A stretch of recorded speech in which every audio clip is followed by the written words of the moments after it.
Padre bendito, en el nombre de Jesús, te damos las gracias por tu eterno favor y gloria. Te damos las gracias porque estás con nosotros, nos fortaleces y nos llenas de tu favor y tu verdad.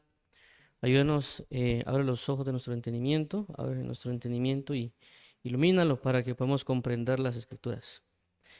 En el nombre de tu Hijo Jesús, Señor, gracias, amén y amén. La guerra entre profetas y los profetas de lucro es el tema que estamos tratando el día de hoy, o que vamos a tratar, y es algo que hemos venido hablando con relación a los días de Elías. Conforme a eso, pues hemos abarcado también que en los días de Elías va a haber una guerra entre profetas. Y por esta razón hemos visto que como va a haber una guerra entre profetas, hay diferentes manifestaciones. No necesariamente que los profetas van a pelear contra lo que se conocerían como brujos, como en este caso los profetas de Baal, sino que también va a haber una guerra entre propios profetas, profetas que ambos pueden ser de parte de Dios. Va a haber una contienda entre ellos, por eso es la guerra entre profetas. Y todo esto va relacionado a la restauración de del altar de Dios o la restauración de todas las cosas que habrá con relación a Elías o el espíritu de Elías, que es lo mismo que dijo Jesús, que vendrá el espíritu de Elías y restaurará todas las cosas. Para que las cosas no se restauren, el enemigo buscará atacar de diferentes maneras para que esta restauración que estamos buscando, esta restauración que inclusive se va a dar, no se dé en el tiempo o que se vaya trazando y no podamos tenerla. Entonces, por esta razón es que hemos estado hablando de este tipo, en este caso los profetas de lucro. Para entrar un poquito más en detalle, hemos también tocado Efesios 6:12 que dice, porque no tenemos lucha contra contra sangre y carne, sino contra principados, contra potestades, contra los gobernadores de las tinieblas de este siglo, contra huestes espirituales de maldad en las regiones celestes. Es decir, de que de entre este conflicto, esta pelea entre profetas, siempre va a haber manifestaciones espirituales que van a afectar o van a influir en las personas. Inclusive va a haber profetas que Dios los llamó y que inclusive pueden ser verdaderos, pero por algún motivo se desviaron porque el enemigo afectó a ellos y este desvío o este descuido puede afectar en una guerra contra otros profetas. Y por eso pues pusimos acá la guerra entre los profetas, Primera Reyes 18:19. Envía pues ahora y congrégame a todo Israel en el monte Carmelo y los 450 profetas de Baal y los 400 profetas de Acera, que comen de la mesa de Jezabel. Esto es la base para hablar acerca de que va a haber una guerra entre profetas, el profeta Elías contra profetas de Baal y de Acera, pero ya hemos visto ya también hablamos anteriormente acerca de la guerra entre los profetas y los profetas viejos, o la guerra entre profetas y los profetas y los llamados a ser profetas. Ahora vamos a ver lo que dice guerra. Guerra es una desavenencia y rompimiento de la paz entre dos o más potencias. Dos, lucha armada entre dos o más naciones o entre bandos de una misma nación. Tres, pugna, oposición, rivalidad. Cuatro, lucha o combate, aunque sea en sentido moral. Cinco, oposición de una cosa con la otra. Seis, para excitarse al combate.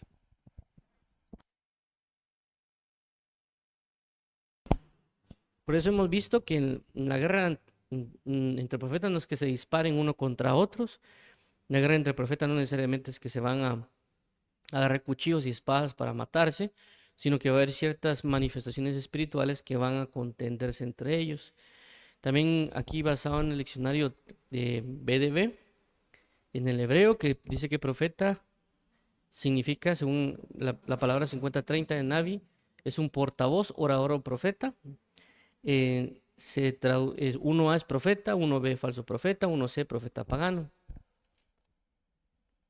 Y tenemos basado en que también hablamos de que la guerra entre profetas no necesariamente va a ser un profeta de Dios contra un brujo o un otro tipo de profeta de alguna otra religión, sino que también va a ser entre propios profetas. Es decir, que ambos van a ser profetas de Dios que también van a tener una contienda entre ellos, o lo que algunos conocen como la guerra entre luz contra luz. Y en este caso podemos ver el ejemplo en Marcos 9:38 al 40. Del 38 dice, Juan le respondió diciendo, Maestro, hemos visto a uno que en tu nombre echaba fuera demonios, pero él no nos sigue y se lo prohibimos porque no nos seguía. Pero 39, pero Jesús dijo, no se lo probáis porque ninguno hay que haga milagro en mi nombre, que luego pueda decir mal de mí. 40, porque el que no es contra nosotros, por vosotros es.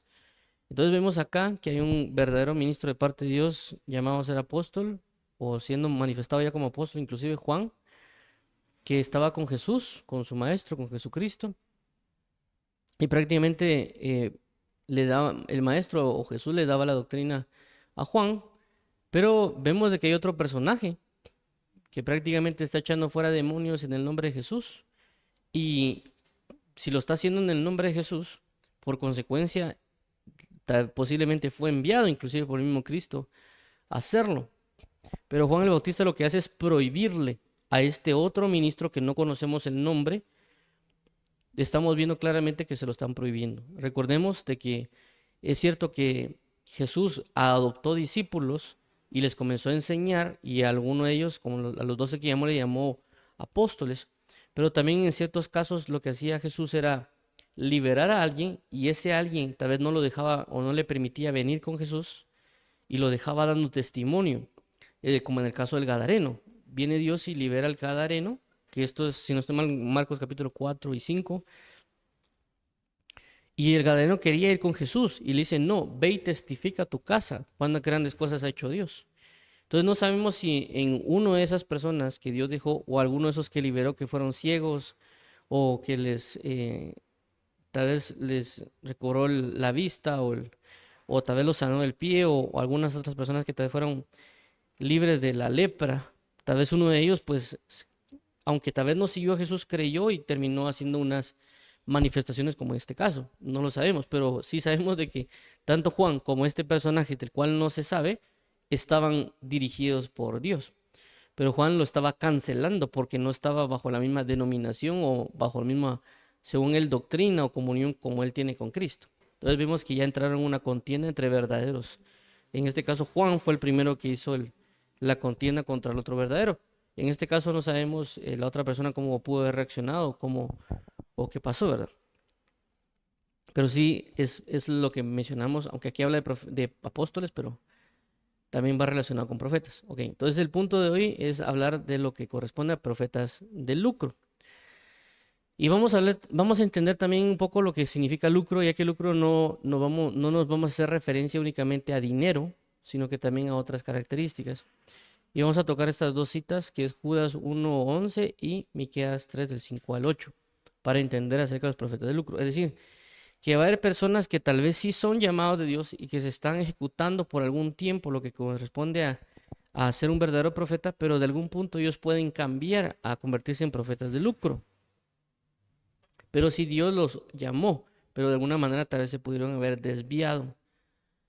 Esto pues ya lo hemos hablado, de que hay personas que también, como en el caso de Jeremías, había otra profeta también que profetizaba como él, pero él lo que hizo fue que por la causa de la persecución, otras cosas, se fue a Egipto. De Egipto lo vienen a traer y lo traen otra vez a ir a Judea y lo terminan matando. Pero habla de que hay personas que en su ministerio pueden retroceder, es decir, van a regresar al mundo por la persecución, otros problemas que no pensaron que tal vez de esa magnitud podía ser un mover profético, y lastimosamente van a morir. Eso también lo vimos con el caso del profeta joven y el profeta viejo, con respecto al varón, lo que se conoce como el varón de Dios, y que un profeta viejo lo engañó, y no se ve que castigan al profeta viejo a pesar de que el profeta viejo lo engaña, pero sí se ven que castigan al varón de Dios, al profeta joven, y él pues prácticamente termina muriendo por causa de desobediencia. Entonces, asimismo, también van a haber profetas que pueden haber sido llamados de parte de Dios, pueden ser tenido una comunión con Él, pero de alguna manera se pudieron haber desviado al lucro. Entonces, veamos acá esta situación. Dice de la siguiente manera: Judas 1:11. También, pues, en este caso podemos poner de alguna manera a Judas, porque Judas Dios lo llama como apóstol, y claramente no es que fuera un falso apóstol Judas. Judas vemos que también va y hace milagros. Judas también viene y tal vez resucitó muertos. También tal vez se convirtieron personas al evangelio a causa de la predicación de Judas. Porque a veces cuando vemos a Judas pensamos que Judas solo pasaba contando dinero, pero no. Judas fue llamado entre los apóstoles. Judas también aprendió doctrina. Judas también, Dios le dio la potestad de que él echar afuera demonios, si se los sujetara, inclusive tal vez resucitar algún muerto o sanar a algún enfermo, porque cuando vienen de regreso los 12 apóstoles, no dijeron que al más de alguno no pudo hacerlo. En el camino fue que Judas después ya vendió a Jesús por el lucro, por obtener unas ganancias. Pero eso es lo que tenemos que cuidarnos, ¿verdad? O sea, no porque alguien sea ministro va a ser intocable. El que mire que esté firme, mire que no caiga. Entonces vemos esta parte de acá en Judas 1:11, dice, hay de ellos porque han seguido el camino de Caín y se lanzaron por lucro en el error de Balaam y perecieron en la contradicción de Coré. Vemos de que la parte del lucro, eso recordemos que también se habla en la Biblia como que Balaam era un profeta caído pero con los ojos abiertos. Entonces vemos de que aquí da una señal o una manifestación de que una de las cosas que puede afectar a un profeta va a ser el lucro. Y por consecuencia ahorita vamos a ver lo que significa lucro según lo que dice Judas, que es la palabra 3405, 3408, que es mistos. Dice que aparentemente palabra primaria, que dice que es paga de un servicio, es una paga, literalmente o figurativamente, dice que es bueno o malo. Premio, se ha traducido como premio, es decir, que le van a dar un premio por su servicio, una recompensa por su servicio, un salario, un galardón o un jornal por su servicio. Entonces, cuando hablamos de lucro, no hablamos únicamente que a alguien le pueden dar dinero. Es decir, a Balaam no necesariamente era que le dieran dinero, sino que también a alguien le pueden dar fama, le pueden dar ciertas recompensas que no necesariamente le va a querer dinero, ¿verdad? Sino que él puede querer otras cosas y le van a pagar de esa manera. Puede ser que él quiera ser idolatrado y le van a pagar con idolatría, tal vez no tanto con dinero. Pero eso es lo que queremos dar a entender con el lucro, en ese aspecto de que queremos algo más de lo que puede ser dinero. Veamos ahora, eso también lo menciona Miqueas, es Miqueas capítulo 3, del versículo 5 al 8, dice de la siguiente manera. Miqueas capítulo 3, versículo 5. Así ha dicho Jehová acerca de los profetas que hacen errar a mi pueblo y claman paz cuando tienen algo que comer. Entonces aquí vemos que aquí tienen su recompensa, su salario. Y al que no les da de comer, proclaman guerra contra él. Entonces vemos aquí que estos profetas de lucro, que reciben su salario, su recompensa, su galardón, lo que hacen es hacer guerra cuando no lo tienen o cuando no se los dan. ¿Contra quiénes los van a hacer? Entonces, por lo tanto, eso es lo que queremos dar a entender en esta parte. Ahora 6 dice, por tanto, de la profecía se os hará noche y oscuridad del adivinar, y sobre los profetas se pondrá el sol y el día se entenebrecerá sobre ellos. 7. Y serán avergonzados los profetas y se confundirán los adivinos y ellos todos cerrarán sus labios porque no hay respuesta de ellos. Entonces si nos damos cuenta, aquí habla de que ellos sí eran de parte de Dios, pero a causa de irse al lucro, a causa de no profetizar lo que Dios quiere y usar sus dones para lo contrario, Dios va a provocar que estas personas tengan una oscuridad, unas tinieblas, un fluir de adivinación y no según el mover de Dios. Y él dice el 8, mas yo estoy lleno, esto lo dice Miqueas, recordemos que Miqueas también era profeta, mas yo estoy lleno de poder del Espíritu de Jehová y de juicio y de fuerza para denunciar a Jacob su rebelión y a Israel su pecado. Es decir, de que ellos no estaban buscando ejecutar una verdadera profecía o establecer un juicio o reprender o exhortar a alguien, sino que ellos buscaban complacer para que tuvieran una remuneración. Si ellos condenaban o le decían a alguien que estaba mal o que no deberían estar pecando o reprenderlos, entonces la gente no le podía dar una remuneración, una recompensa, un galardón.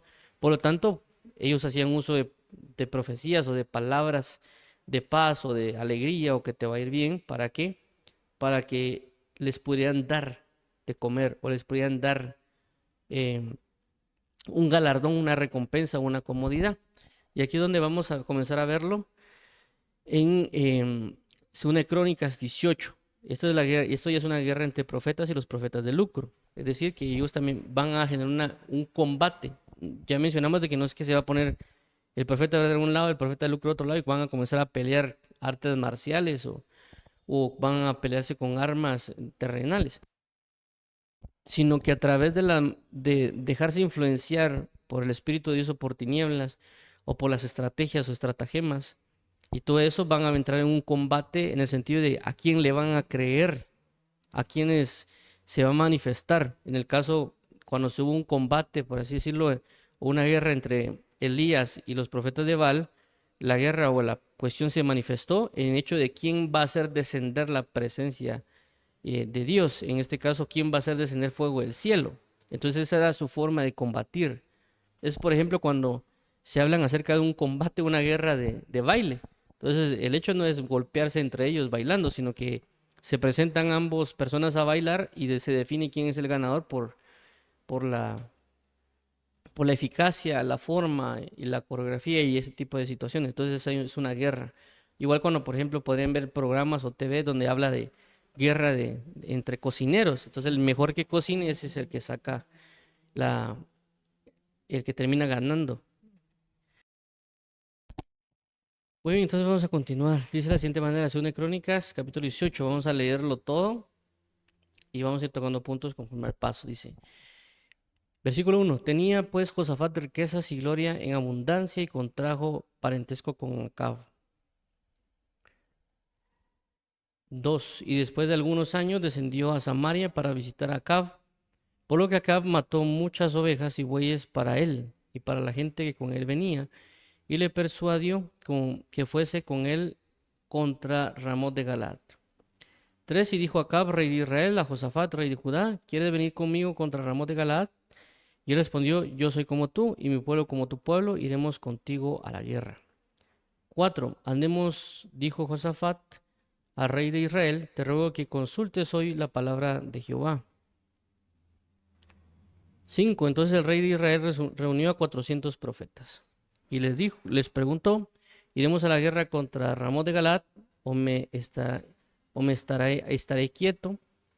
Y ellos dijeron, sube, porque Dios los entregará en manos del rey. Entonces, si ellos, o era una costumbre común de que se reunía, que el rey, en este caso Israel, consultara con profetas para que les dijera y les indicara qué tenían que hacer, o si Dios les iba a dar la victoria o no. En este caso en particular, vemos que dicen, y les preguntó, ¿iremos a la guerra contra Ramón de Galaad o me estaré quieto? Y ellos dijeron, sube, porque Dios lo entregará en medio del rey. 5. Pero Josafat dijo, ¿hay aún aquí algún profeta de Jehová para que por medio de él preguntes? 7. Y el rey de Israel respondió a Josafat, aún no hay aquí un hombre por el cual podamos preguntar a Jehová, mas yo le aborrezco, porque nunca me profetiza cosa buena, sino siempre mal. Este es Micaías, hijo de Imla. Y respondió Josafat, no hable así el rey. Entonces vemos de alguna manera que vinieron estos profetas y él claramente, los profetas le dicen que vaya a la guerra, que Dios le va a dar la victoria. Entonces prácticamente le están profetizando paz al rey. Josafat, por alguna manera, tenía como que discernió que algo estaba mal. Dijo, mira, aquí no hay otro profeta. Es decir, ya 400 nos dijeron que vamos a la guerra, pero como que hay algo que no me convence. ¿Hay algún otro profeta? Y él prácticamente lo que dice es, yo lo aborrezco. Es decir, a lo que quiero llegar acá es que estos profetas prácticamente se vendieron al rey. A la hora de estar con el rey les dio una comodidad, les dio una recompensa, una remuneración. Y ellos ya no estaban profetizando basado en lo que dice Jehová, sino que estaban profetizando según el placer del rey. Lo que el rey quería hacer, ellos profetizaban basados en eso. En este caso en particular, vemos de que habla que hay una persona, otro profeta llamado Micaías, que él sí estaba profetizando lo que era de parte de Dios. Y por lo tanto, este varón aborrecía a Micaías. ¿Por qué? Porque Micaías no estaba buscando una remuneración terrenal, sino que estaba buscando serle fiel a Dios. Entonces, estos profetas se vendieron a la comodidad, se vendieron a los placeres o se vendieron, pero por lo tanto se ligaron prácticamente a este rey. De igual manera puede ser en algún ministerio, de igual manera puede ser otros profetas que busquen ser famosos o galardonados y por lo tanto buscan solo profecías que vayan acorde a la iglesia. Y puede ser que siempre profeticen lo mismo, van a una iglesia y dicen, el Señor le va a dar crecimiento, el Señor se va a descender la gloria aquí. Y siempre que van a una iglesia siempre profetizan lo mismo. ¿Por qué? Porque ellos quieren una remuneración. Quieren que, no, es que si hablo esto me van a seguir invitando y me van a dar de las ofrendas o algún otro tipo de cosas. Entonces ellos están buscando su lucro, su fama, su idolatría, por así llamarlo. Porque si ellos realmente profetizaran lo que Dios tal vez estaba diciendo para la iglesia, puede ser que el, el pastor o los predicadores lo terminen echando a la iglesia. Creo que pasó eso en Chile. Parece que para una actividad en Chile, parece que hubo una actividad grande. Invitaron a una persona que ellos consideraban profeta. Él habló en contra del pecado que estaba teniendo la iglesia y algunos otros líderes. Lo que hicieron fue echarlo de la iglesia. Entonces vemos de que este profeta de alguna manera no buscó remuneración. En este caso Micaías estaba pasando lo mismo. Ahora dice lo siguiente, 8. Entonces el rey de Israel llamó a un oficial y le dijo, haz venir luego a Micaías, hijo de Imla. 9. Y el rey de Israel y Josafat, rey de Judá, estaban sentados cada uno en su trono, vestidos con sus ropas reales, en la plaza junto a la entrada de la puerta de Samaria. Y todos los profetas profetizaban delante de ellos. Y Sedequías, hijo de Kenán, se había hecho cuerno de hierro y decía, así ha dicho Jehová, con estos acornearás a los sirios hasta destruirlos por completos.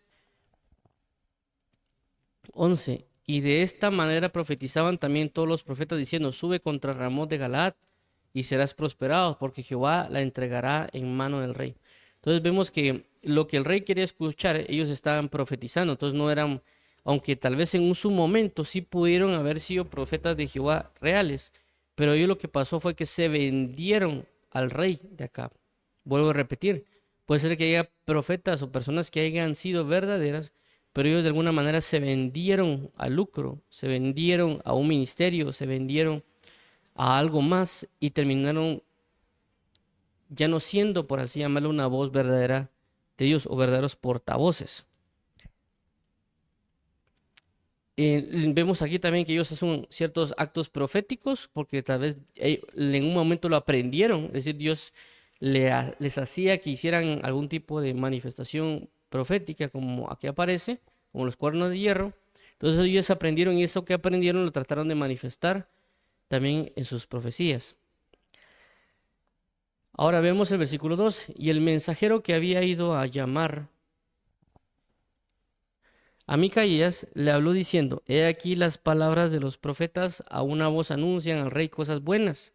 Yo pues te ruego que tu palabra sea como la de uno de ellos, que hable bien. Entonces vemos que el mensajero, dice y el mensajero que había ido a llamar a Micaías le habló diciendo, he aquí las palabras de los profetas, a una voz anuncian al rey cosas buenas. Yo pues te ruego que tu palabra sea como la de uno de ellos, que hables bien. Entonces vemos cómo es de que le están a él hablándole, a Micaías, este mensajero, para, para que él se venda, para que él entre en el mismo lucro que los otros profetas. Por esa razón él comenzó a profetizar paz. Entonces viene y en el versículo 13 dice, dijo Micaías, vive Jehová que lo que mi Dios me dijere, eso hablaré. Y vino al rey.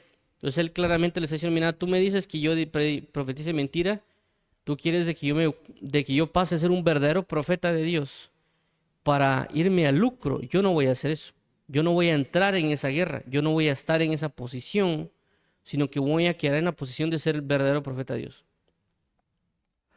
14. Y él les dijo, Micaías, ¿iremos a pelear contra Ramot de Galat o me estaré quieto? Él respondió, subid y seréis prosperados, pues serán entregados en vuestras manos. Entonces vemos aquí que, aunque Micaías dijo que no lo iba a hacer, lo terminó haciendo. ¿Qué quiere decir esto? de que a veces las personas o verdaderos profetas de Dios pueden tener sus deslices, porque prácticamente uno le dijeron que él lo hiciera, él dijo que no lo iba a hacer, lo terminó haciendo. Y aunque lo diga así como que solo por compromiso, de igual manera lo terminó haciendo. Pero luego dice lo siguiente, el versículo 15. El rey le dijo, ¿hasta cuántas veces te conjuraré por el nombre de Jehová que no me hables sino la verdad? Porque entendía que no estaba siendo serio, entendía que no era como deberían. Pero a veces así pasa con nosotros. Inclusive con un consejo o algo, solo porque tenemos alguna amistad o porque tenemos algo, a veces nosotros no decimos lo que es de parte de Dios. Si no dijimos, bueno, que hagan lo que quieran, decimos uno y no nos metemos en eso sin entender que estamos cerrando, en lugar de venir y a veces tal vez nos tocaría que confrontar, y aunque se hagan enemigos nuestros, pero nosotros debemos hacer lo correcto. Pero a veces nosotros to- por, por no ser sabios o por no ser decididos o por no estar bien cimentados, terminamos de alguna manera inclinándonos hacia otro lado que no debería ser. En este caso, regresa Micaías y le dijo, el rey le dijo, bueno, pero eso en el versículo siguiente dice, 16. Entonces Micaías dijo, he visto a todo Israel derramado por los montes como ovejas sin pastor. Y dijo Jehová, estos no tienen señor, vuélvase cada uno en paz a su casa. 17. Y el rey de Israel dijo a Josafat, ¿no te había yo dicho que no me perdón, que no me profetizaría bien sino mal? 18. Entonces él dijo, oíd pues palabra de Jehová, yo he visto a Jehová sentado en su trono, y todo el ejército de los cielos estaba en su mano derecha y a su izquierda. 19. Y dijo Jehová, y Jehová preguntó, ¿quién inducirá a Acab, rey de Israel, para que suba y caiga en Ramón de Galaad? Y uno decía así, y otro decía de otra manera. 20. Entonces salió un espíritu que se puso delante de Jehová y dijo, yo le induciré. Y Jehová le dijo, ¿de qué modo? Y le dijo, saldré y seré espíritu de mentira en la boca de todos sus profetas. Y Jehová dijo, tú lo inducirás y lo lograrás, anda y hazlo. 22. Y ahora he aquí, Jehová ha puesto espíritu de mentira en la boca de estos tus profetas, pues Jehová ha hablado el mal contra ti.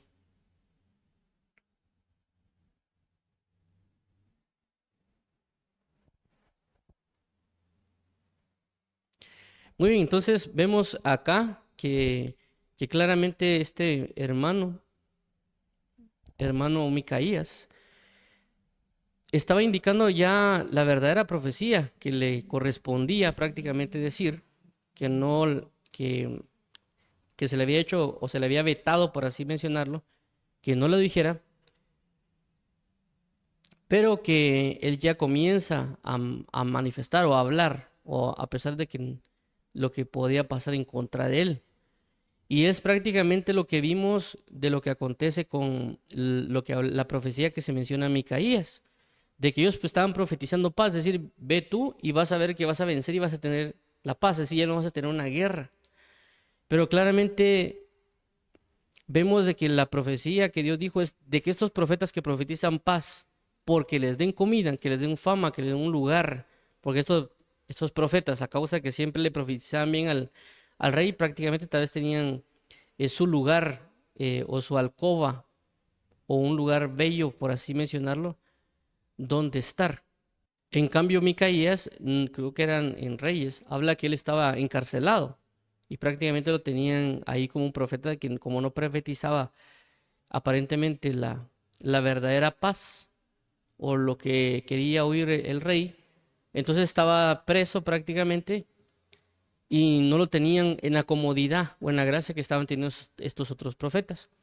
Entonces lo que vimos en Micaías era prácticamente que a este tipo de profetas no les iba a ir muy bien. Pero entonces, como mencionamos, estaba en la profecía de Micaías claramente decía que estos profetas que buscaban su fama, su recompensa, su galardón, no de Dios, sino que de otras personas, prácticamente lo que iba a provocar Dios de que estos profetas, inclusive que Dios los hubiera llamado y que Dios los hubiera formado y que ellos se comenzaran a dar, de igual manera Dios los iba a volver a ellos a oscuridad y que ya no iban a profetizar, sino que iban a adivinar o a proferir cosas que no proceden de la verdad. Y claramente lo vemos en este pasaje de Crónica, de Segunda de Crónicas, cuando dice que vendrá este espíritu y será espíritu de mentira en la boca de estos profetas.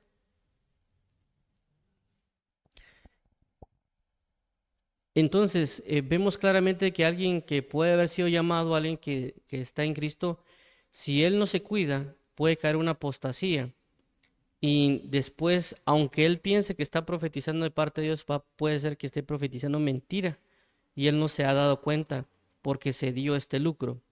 Y menciono este caso de que hay profetas que vienen de parte de Dios porque ha pasado. Hay personas que de alguna manera comenzaron en el Evangelio y Dios comenzó a usar, pero de alguna manera comenzaron a apartarse. También esto pasa, por ejemplo, en la carta de Gálatas. En la carta de Gálatas, cuando el apóstol Pablo dice, ustedes corrían bien. ¿Quién os engañó para no creer en la verdad o para no seguir caminando según la verdad? Entonces vemos que era una iglesia fundada por el apóstol Pablo y que ellos estaban caminando bien, estaban viviendo a un Cristo crucificado. Les vinieron a dar otra doctrina y ellos se desviaron a otra doctrina errónea o falsa. Y el apóstol Pablo trató de hacerlos convencer. En este caso en particular vemos de que estos profetas que tal vez venían de parte de Dios se desviaron a causa del lucro, les ofrecieron riquezas, algo similar como lo que acontece en la tentación con Jesús, que dijo, todo esto te daré si postrado me adorares, porque les ofreció algo. En el caso de Jesús dijo, solo al Señor tu Dios adorarás y solo le servirás. En este caso, para esta tentación, estos profetas sí adoraron a Satanás, por así llamarlo, y cedieron porque buscaron una recompensa terrenal. En este caso ellos buscaron tal la comodidad del palacio, de todo lo que les podía ofrecer acá, a causa o la contraoferta era, dame palabra de profecía verdadera o de paz o lo que yo quiero escuchar, y a cambio te daré estas comodidades, estas recompensas, estos galardones. Pero en cambio Micaías no lo hizo de esa manera.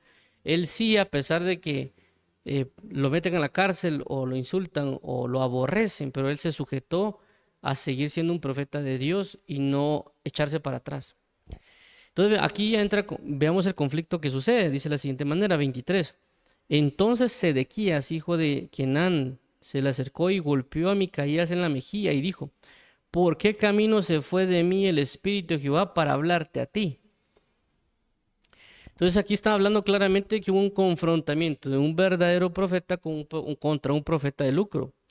Y este prácticamente profeta que se convirtió en lucro, sí se le fue el Espíritu de Dios, como lo que pasó con Sansón, que Sansón era una persona ungida, porque la ungieron para ser prácticamente un juez, pero él prácticamente perdió, por así decirlo, del Espíritu de Dios en él sin que él se diera cuenta. Y por eso es de que cuando le cortan el pelo, él prácticamente ya no tiene fuerzas, ya no está el Espíritu de Dios en él, que lo que venía lo fortalecía y él vencía por causa de seguir en su pecado. En este caso Sedequías puede ser que él sí, Dios lo usaba, él profetizaba, él se daba, pero por haberse dado a lucro, el Espíritu de Dios se fue de él y reposó sobre Micaías. No significa de que él estuviera mintiendo, pero él no le gustó porque cuando Micaías profetizó, esa profecía iba en contra no solo de Acab, sino también iba en contra de todos esos profetas que se dieron al lucro. Por esta razón hay conflictos o guerras entre estos profetas que se fueron al lucro y otros profetas verdaderos. Estos profetas que se fueron al lucro también conocen principios, también conocen manifestaciones del reino y por lo tanto ellos pueden usarlas para ir en contra de los profetas que fueron verdaderos de parte de Dios. Entonces, ahí es donde comienza a entrar esta guerra entre profetas. Inclusive hay personas que han dicho desde púlpitos, profetas, predicadores que son falsos o profetas falsos, han declarado juicio o algunas otras declaraciones en contra de otros profetas tan verdaderos. Y lo único que hizo Micaías es decir verdaderamente la palabra de Dios, pero él, por lo tanto, no le gustó, comenzó a ejecutar, no solo en espíritu, sino también aquí entró en una contienda, porque dice que claramente se le acercó y golpeó a Micaías, algo similar como lo que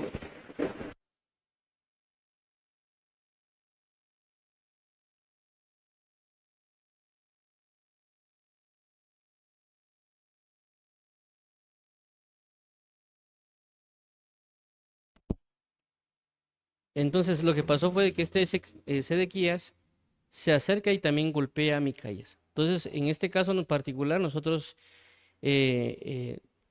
claramente no tenemos que entrar, por así decirlo, en la violencia, pero en este caso, este profeta que se fue al lucro, sí lo terminó haciendo y también declararon palabras en contra de él. Luego dice la siguiente manera, en el versículo 24, y Micaías respondió, he aquí tú lo verás en aquel día cuando entres de cámara en cámara para esconderte. 25, entonces el rey de Israel dijo, toma a Micaías y llévalo a Amón, gobernador de la ciudad, y a Joás, hijo del rey. 26, y decidles, el rey ha dicho así, poned a este en la cárcel y sustentarle con pan de aflicción y agua de angustia hasta que yo vuelva en paz. 27, y Micaías dijo, si tú volvieres en paz, Jehová no ha hablado por mí. Dijo además, oíd pueblos todos. Entonces vemos claramente de que se levantó una guerra a causa de él proferir la verdad. Y esta verdadera palabra, esta verdadera profecía terminó afectando a otros que eran falsos y de ahí comenzó la guerra. Lo mismo que vimos en Micaías, que dijo a causa de que ellos dicen paz y les dieron de comer, pero a causa de los que no les dijeron paz, ellos hicieron guerra en contra de ellos. Y aquí claramente en 2 Crónicas 18 se da el ejemplo de esta guerra entre profetas verdaderos y los profetas que se fueron al lucro. Por lo tanto, uno tiene que estar bien cimentado en la verdad, porque vemos de que no necesariamente fue que todos alabaron a Micaías porque Micaías profetizó de parte de Dios, sino que claramente la recompensa o la remuneración o el salario que se le estaba dando a Micaías no era de lo correspondiente agradable, es decir, por esa razón no era de lucro, sino que le dieron cárcel, le dieron, como dice aquí, pan de aflicción y agua de angustia. Pero todos los demás siguieron teniendo, por así decirlo, su remuneración delante del rey. Claramente después en la historia aparece que el rey lo matan, él termina muriendo y se cumple la profecía de Micaías y algunas otras cosas que acontecieron, porque era palabra de Jehová. Entonces nosotros debemos tener bastante cuidado de no porque nosotros vayamos a profetizar, la gente lo va a recibir como debería recibirlo. Este caso no es el único. También en el libro de Jeremías acontece de que claramente hubo un acto profético donde Dios coloca creo que es como una especie de cepo, perdón, que agarraba creo que es el cuello y las manos de Jeremías, creo que era de palo, pero vino otra persona profetizando de que Dios los iba a liberar y que iba a destruir ese yugo como de cierta manera y que Dios les iba a traer paz y todo el pueblo se alegró. Jeremías también, porque Jeremías dijo, bueno, gracias a Dios que ya este juicio terminó. Yendo en el camino, prácticamente le dice, Dios ve y ve con él y le dice que ahora ya no habrá yugo de madera, sino que habrá un yugo de bronce. Y otra vez Jeremías con el yugo ya no de madera, sino de bronce. Y a la otra persona también le cae juicio a causa de lo que él había dicho. Entonces nosotros tenemos que tener cuidado porque el enemigo va a buscar que nos vayamos al lucro y después ser una especie de uso en las tinieblas para atacar a los profetas verdaderos. Pero si nos mantenemos siendo verdaderos en Cristo Jesús y no siendo comprados con diferente tipo de cosas, en este caso pues puede ser comida, puede ser dinero, fama, idolatría, algún otros aspectos, como también pasó en el caso de la tentación de Jesús. Entonces si nosotros luchamos, inclusive resistimos, porque también aquí como pasó con Micaías, pasó con Jeremías, a causa de Jeremías profetizar que se rindieran ante el rey de Babilonia, que Dios iba a traer juicio y otros aspectos, a la cárcel Jeremías. Entonces tenemos que nosotros soportar esta guerra con los profetas de lucro, contra los profetas viejos, contra los demás profetas como los llamados a ser profetas que no se han manifestado como tal, que ya lo vimos la semana pasada, para que no nos venzan a través de las palabras o profecías o algunos otros aspectos, o a través inclusive de castigos u ofensas o maltratos, para que nosotros podamos resistir y así de igual manera mantenernos fieles a nuestro Señor Jesucristo. Entonces vamos a dejar acá, vamos a orar para finalizar. Amado Padre y Rey, venimos delante de ti para que tú nos ayudes para poder resistir, para no dejarnos caer en tentación que el enemigo quiera venirnos a ofrecer o a comprarnos o inclusive pueden utilizar a ministros o pueden utilizar a otro tipo de personas, inclusive a otros profetas, para que no nos engañen, no nos endulcen el oído, y que si tenemos una palabra verdadera en contra, a ejecutarla y no darnos al profetizar mentira o agrado o paz, o inclusive decirle a un ministerio que le va a ir bien cuando realmente tal vez se va a caer, porque solo porque vamos a recibir una remuneración, un halago, una idolatría. Así que ayúdanos, Señor, para no ser inducidos por el enemigo a rechazar y reprender. Y a pesar de que el enemigo vaya a involucrarse en hacernos el mal, como lo hicieron con Micaías, nosotros mantenernos firmes y no darnos en esa vía, ¿verdad, Padre? No caer en el hecho de querer el lucro a causa de las dificultades y pobrezas y demás. Decir, bueno, ya no quiero estar así, y uno se dé al lucro. Ayúdanos, por favor, amado Padre, a resistir esta guerra espiritual, a resistir esta situación y poder asimismo darnos a ti con todo el corazón. Ayúdanos a arrepentirnos y volvernos de todo corazón a ti. En el nombre de Jesús, amén. Amén. Muy bien, entonces vamos a orar también para aquellas personas que quieran aceptar a Jesús como Señor y Salvador. Amado Padre y Salvador, venimos hoy delante de ti para poder glorificar y bendecir tu nombre. Ayúdanos a arrepentirnos de todo mal, de toda obra falsa, y guíanos para poder glorificar y bendecir tu nombre. En el nombre de Jesús te damos las gracias. Ayúdanos, por favor, a arrepentirnos, y también queremos hoy declarar a Jesús como Señor y Salvador, y que tú lo resucitaste de entre los muertos y que ahora nos da nueva vida y somos sus hijos. Guíanos a caminar rectos en la verdad, a ser restaurados y vivificados en la verdad. En el nombre de Jesús te agradecemos por salvarnos, por sostenernos y fortalecernos.